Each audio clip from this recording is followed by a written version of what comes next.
Bonjour à tous. Depuis l'Antiquité, les cultivateurs comme les jardiniers amateurs ont toujours recherché la lumière du soleil. Comme vous le savez, les plantes ont besoin de lumière pour faire leur photosynthèse et les semis se développent avec elle. Chacun en fonction de ses moyens se débrouille. On peut par exemple mettre ses plants devant la fenêtre ou allumer des lumières artificielles, celles qu'on a à la maison. C'est pas forcément l'idéal. En termes de lumière et d'exposition, on n'est pas tous logés à la même enseigne. Alors bien sûr, on a bien le rebord de fenêtre, on a quelques lumières à la maison, mais pour tout le monde, ça va pas forcément suffire. Selon que vous habitez dans le nord de la France ou dans le sud, que vous êtes bien exposé, que vous n'avez pas de bâtiment en face de vous, qu'il n'y a pas d'ombre projetée chez vous, etc., etc. Chercher la lumière, c'est presque un combat. Pour toutes ces raisons, on conseille généralement d'attendre la période de mars pour commencer ses semis. Oui, mais voilà, c'est pas forcément ce qui va nous permettre de réussir la saison. Cela vaut surtout quand on a un potager ou un jardin idéal. Bien exposé, suffisamment à l'ombre, etc., etc. Dans le monde, on est nombreux à avoir de petits jardins ou alors n'en avoir pas du tout. C'est mon cas, moi je n'ai qu'un balcon. Et comme exposition naturelle, pour mes semis, j'ai cette fenêtre. Fenêtre qui va me permettre d'avoir de la lumière, mais seulement quelques heures. Et je suis sûr qu'on est nombreux dans ce cas, entre les indications qu'on trouve derrière les sachets, ou alors les conseils qu'on trouve sur les sites internet, on constate que dans la pratique, il y a un écart. Et accumuler du retard, c'est pas forcément la chose la plus intéressante pour les gens. Lorsqu'on a des tomates qui poussent après tout le monde, on est un peu frustré. Donc logiquement, d'année en année, on essaye de trouver la période qui correspond à notre contexte particulier. Il se trouve que moi, j'ai remarqué qu'il était préférable que je fasse mes semis à partir de février, voire un peu avant. Là, je parle des tomates. Concernant les piments, là, j'en ai pas réellement à vous montrer, parce que cette année, ça n'a pas été une réussite. Bon, j'en ai ici.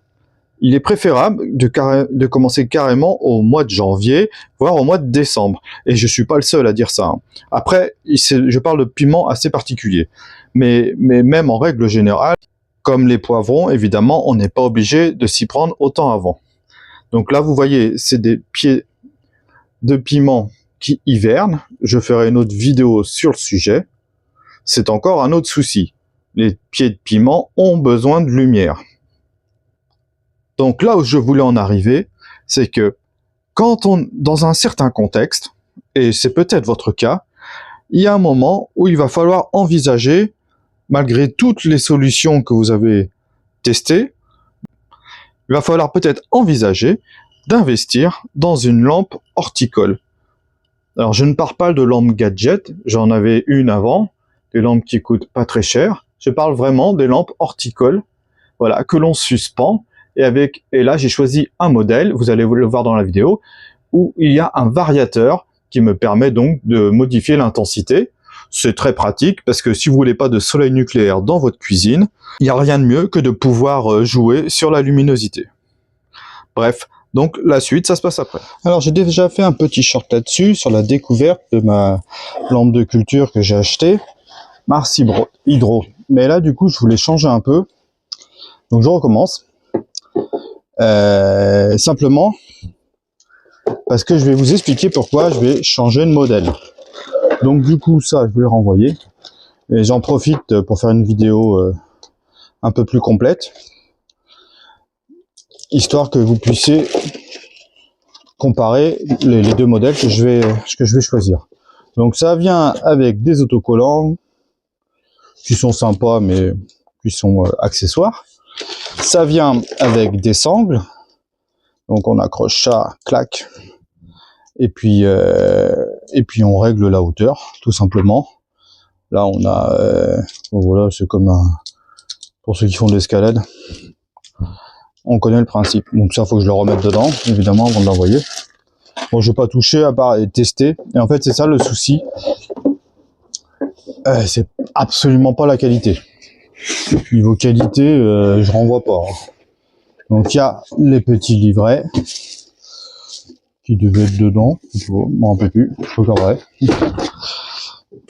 La qualité, c'est absolument pas le problème. C'est même, à la rigueur, c'est même, enfin, si c'est peut-être le problème, c'est elle est ultra puissante. Et donc en appartement, quand on n'a pas de tente de culture et que moi je veux pas de tente de culture, c'est pas mon idée. En fait, je vérifie bien. Mais vous voyez, il n'y a aucune commande. En fait, c'est ça mon problème. Et moi, un minuteur, je peux l'ajouter. On peut l'ajouter là. Ça s'achète facilement. C'est très simple. Mais pour varier la puissance, ça c'est plus compliqué. Donc je vais vous montrer, et là je la retourne pour pas me griller les yeux. Voilà. Donc on aura, le principe c'est ça, c'est qu'on a un soleil nucléaire. C'est vraiment super puissant, mais je peux pas varier. Et j'ai peur de cramer, enfin qu'on se blesse les yeux dans un appart, que ça force, ça soit fatigant. Peut-être que je me fais des idées, mais j'ai vu qu'il existait des modèles avec des variateurs. Donc je vais essayer ça moi plutôt. Donc, là, alors franchement, ça marche super bien. C'est un bel objet. Franchement, physiquement, c'est un bel objet. C'est presque, voilà, c'est presque un truc qu'on peut exhiber quoi. Mais j'ai peur que, par exemple, mon chat il passe en dessous, qu'il se grille les yeux ou n'importe quoi. Voilà. Donc je vais tester un autre modèle. Je vais en commander un autre et d'une autre marque. Je vais peut-être la regretter, hein, qui sait, mais celle-là, je pense en appartement, si on n'a pas de panneau fermé, c'est type soleil nucléaire. Il me faut un variateur. Je pense que le fait qu'ils aient pas mis de variateur, c'est vraiment dommage. Alors, on va tester la nouvelle lampe parce que finalement, j'ai décidé de me rabattre sur un autre modèle. Alors ce coup-ci, c'est une marque chinoise. Alors je sais pas si l'autre est fait en Chine. Et pourquoi j'ai choisi un autre modèle, c'est pas parce que l'autre était de mauvaise qualité. Mais en fait, la Mars Hydro, elle avait une option qui me manquait. Donc je ne parle pas des qualités de la Mars Hydro. Ouais, voilà. Ça. Bon, j'ai pas testé encore. Le commutateur enfin le variateur. Voilà. Alors bon, on va voir, mais là voilà, en français, il nous précise bien, il nous montre bien les trucs. Alors comme avec la lampe précédente, on peut les mettre en réseau, et ça c'est plutôt pratique. Bon, moi j'en ai pas besoin, mais en fait au niveau performance, c'est à peu près la même lampe. C'est pour ça que j'ai choisi ce modèle. Donc aussi ce qui est intéressant, c'est que le câble, donc c'est un câble d'ordi tout simple, et donc du coup il s'enlève, il n'est pas fixé à l'appareil, à la lampe. Donc ça m'intéresse vachement. Et aussi, il y a un ventilateur qui évite la surchauffe de la lampe, ce qui n'était pas le cas avec la Mars Hydro. Alors je crois que la dalle est plus petite. Comme j'ai renvoyé l'autre, je peux pas comparer, mais de mémoire elle était plus petite. Mais ça a l'air quand même d'être assez chouette. Alors, sans être allumé, on voit que déjà que la réflexion elle est plutôt efficace. Donc ça c'est un bon point. Donc il n'y a plus qu'à fixer ça. Donc voir le système comment il est fait.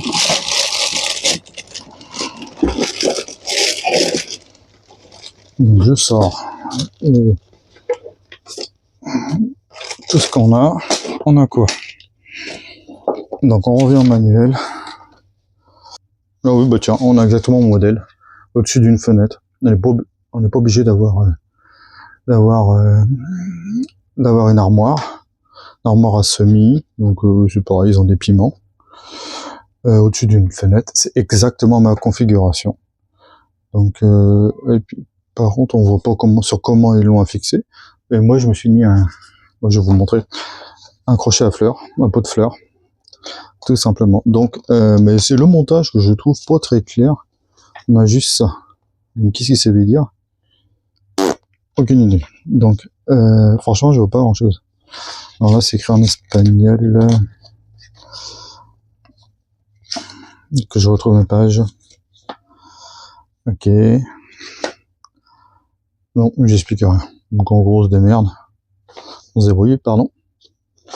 Nous avons un anneau central qui doit être celui-là. Oui, en fait, il n'y a qu'un seul point de suspension. C'est ça que j'ai remarqué par rapport à... Ok. Donc c'est du câble en métal. C'est chouette quand même. Et voilà, bon en fait tout est pas un mousquetaire, un mousqueton. Ok, donc c'est très simple. C'est très simple. Je vais redoubler parce que c'est horrible. Voilà. Très simple, ouais. Ça, qui va être fixé à notre suspension. Donc ça, voilà. Voilà. Bon non, c'est hyper facile. Pas besoin de faire Sciences Po. Je ne sais pas si à Sciences Po ils sont plus intelligents que nous. Ok, donc ça c'est bon. Bon, voilà, le dernier point. J'ai mon point de suspension. Alors voilà mon fameux bricolage, crochet sur lequel je suspends ma lampe. Je mets à fond. Bon voilà, c'est juste installé comme ça, mais ça fait une belle lumière. Je l'ai mis à fond. Ouais, j'ai même des petits moucherons qui sont encore là. Bon, ça clignote pas comme ça. Hein. Ça fait ça. Je sais pas pourquoi ça fait ça à l'appareil. On entend très légèrement le ventilateur. On entend plus le chat. Et il va falloir que j'y dispose ça, mais moi, pour un appartement, c'est super discret. Ça me fait même une lumière de bureau, en fait. Moi, je dessine. Et même pour écrire et tout, voilà, je me suis mis à fond, mes lumières à fond. Faut pas se la mettre dans la gueule. En fait, ça c'était mon problème. J'avais peur pour mon chat qui passe en dessous et tout. Donc voilà, du coup, ça reclignote en fonction de comment je fixe la lumière. Voilà, j'ai plus qu'à arroser tout ça, redisposer correctement. Bon, pour l'instant, ça me donne ça. Je vais pouvoir arroser tranquillement les semis que je viens de repiquer. Puis, je vous tiendrai au courant pour savoir ce que je pense à l'usage de cette lampe. Pour l'instant, je suis plutôt content. Bon, là, j'aurais pas dû disposer comme ça. Bon, franchement, ça mérite d'être mieux installé. C'est pas du tout optimisé. Et le chat, je ne sais pas ce qu'il veut. Il déteste mon chat. Déteste les portes fermées. Donc voilà, c'était pas prévu comme vidéo, mais je me suis dit que quand je vais renvoyer ma lampe, c'est une bonne idée peut-être de faire un comparatif de lampes. Et puis, on voit beaucoup d'installations pro, mais en fait, on n'est pas tous des pros. On peut être en appart, en maison, et on n'a pas tous les équipements avec une armoire de culture, la place pour avoir les équipements pour une armoire de culture. Et donc voilà, l'idée c'était de vous partager des astuces comme ça, parce que si j'ai besoin d'aération, moi j'ouvre la fenêtre. Voilà, j'ai ma lumière qui va compenser la lumière naturelle que j'ai pas, parce que bon, c'est limité chez moi. Et on voit que finalement, on nous avait dit ça éclairait sur 60 cm, que je quasiment par rapport à mon usage, j'ai quasiment 1 mètre. Voilà. Donc pour moi c'est parfait. À voir ce que vont donner ces plans-là, notamment si le tomate ça va donner, je m'en fiche un peu. C'est plutôt les piments. Donc les piments, ce que ça va donner. Voilà. Alors normalement ma vidéo devait s'arrêter là, mais je manque d'images pour la suite. Parce que je voulais revenir sur un propos qui revient assez souvent dans les commentaires, enfin souvent j'exagère, et qu'on trouve souvent sur internet. Alors, je prétends faire de la permaculture et viser l'autonomie. Ces deux mots ont des définitions très variables en fonction des gens. Alors pourquoi je parle de ça? Parce que certains critiquent le fait d'avoir du matériel. Je parle de matériel technologique. Que permaculture ou visée autonomiste ne s'accorde pas avec l'idée d'avoir du matériel technologique. Je voulais simplement rappeler quelque chose de simple qui est le principe du contexte et de l'adaptabilité à son milieu. La permaculture, comme l'autonomie, ce n'est pas de reproduire un modèle ou de suivre des méthodes bêtement. C'est même carrément tout l'inverse. L'idée est au contraire de partir de son vécu, de partir de son terrain, pour puiser dans ces concepts les ressources pour faire fonctionner son système. Du coup, pourquoi je me filme sur mon balcon alors que je parle de lampe de culture? Pour simplement vous montrer que rien que ça, tailler ces vieux plants de tomates pour aller les mettre à composter, c'est une galère sur un balcon. Tout est plus compliqué sur un balcon qu'avec un jardin. C'est comme la différence avec un grand terrain où on a de la place, où on peut écarter les plants, et avec un petit jardin. Tout est différent. Je ne choisis pas l'orientation de mon potager. Et moi, je suis à l'ombre pratiquement toute la journée, même en été. Et si on veut faire, comme c'est mon cas, des piments qui sont des piments compliqués, comme les Chinese, les piments asiatiques, il nous faut de la lumière, il nous faut de la chaleur. Au bout de 8 ans à essayer X méthodes sur mon balcon ou dans mon appart, je crois que j'ai l'autorité, entre guillemets, à mon niveau, pour moi, de me dire, de savoir juger si j'ai besoin d'une lampe, si j'ai besoin d'un tapis chauffant, si, comme cet été, j'ai besoin du recours d'une pompe. Alors, tous ces trucs-là, moi, je suis pas ultra fan. Moi, je préfère le low-tech. C'est pour ça que j'attends des années, même si je connais le principe de cette technologie-là, dès le début. J'ai pas cédé dès le début à la facilité, j'ai essayé méthode X, Y, Z, et puis au bout d'un moment, faut se rendre à l'évidence. Si je fais que du piment simple, du piment pas très fort, comme la plupart des gens en France aiment, c'est pas mon cas, j'aime pas, moi, me proposez pas du piment d'Espelette, ou même du habanero, là, le piment antillais, moi ça m'intéresse pas, c'est pas du piment qui m'intéresse, ni au niveau du goût, ni au niveau du piquant, ça ne m'intéresse pas. Mais vous avez le droit d'aimer ce genre de piment, je vous interdis pas d'aimer ce genre de piment, mais moi j'ai le droit de cultiver les piments qui me conviennent, et de pas avoir à cueillir mes piments seulement, d'en avoir 2 au mois de décembre parce que j'ai pas eu la lumière et la chaleur que je voulais sur mon balcon. Regardez ce tas de merde là. Ben, vous allez le mettre dans un coin du jardin, ou dans le compost qui est dans le coin du jardin aussi, ou au pied des arbres. Moi je peux pas, faut que je descende de ma résidence. C'est déjà, enfin, au niveau galère, on n'est pas du tout sur le même niveau. Vous pouvez pas comparer des tomates, des piments qu'on fait pousser sur un balcon avec des trucs en pleine terre. Déjà, je suis sûr que la moitié de ceux qui regardent cette vidéo, et je sais que vous n'êtes pas nombreux, s'imaginaient pas forcément qu'on pouvait faire pousser des tomates ou des courges sur un balcon. Moi-même, il y a quelques années, j'étais pas sûr de mon coup. Tout le monde nous dit qu'il faut en pleine terre, espacé de 80-50 cm et tout. Mais tout ça, en vérité, c'est des conneries. Et pour le savoir, il faut l'expérimenter. Et pour l'expérimenter, il faut se débrouiller. Donc, je vous conseille pas d'acheter directement de la technologie. La technologie, c'est pas non plus forcément facile, surtout en appart. Ça exige de la place, de la patience, du temps.